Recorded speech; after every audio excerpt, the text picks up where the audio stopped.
Khairatabad MLA Danam Nagender కు శాసనసభ speaker గడ్డం ప్రసాద్ కుమార్ తాజాగా నోటీసులు జారీ చేశారు. దానంపై అనర్హత పిటిషన్ వేసిన బీఆర్ఎస్ ఎమ్మెల్యే పాడి కౌశిక్ రెడ్డికి సైతం స్పీకర్ నోటీసులు ఇచ్చారు. వీరిద్దరూ ఈ నెల 30న విచారణకు హాజరు కావాలని వేరువేరుగా ఇచ్చిన నోటీసుల్లో తెలిపారు.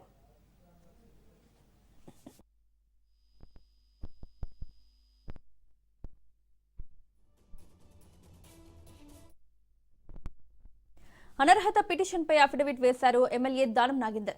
పిటిషన్ ను కొట్టివేయాలని స్పీకర్ కు విజ్ఞప్తి చేశారు. తాను బీఆర్ఎస్ కు రాజీనామా చేయలేదని, తనను బీఆర్ఎస్ నుంచి సస్పెండ్ చేసినట్టు సమాచారం కూడా లేదన్నారు. 2024 మార్చిలో కాంగ్రెస్ సమావేశానికి వెళ్లానన్నారు దానం నాగేందర్. కాంగ్రెస్ సమావేశానికి వ్యక్తిగత హోదాలో వెళ్లానని, తాను పార్టీ బీఆర్ఎస్ భావిస్తోంది అన్నారు.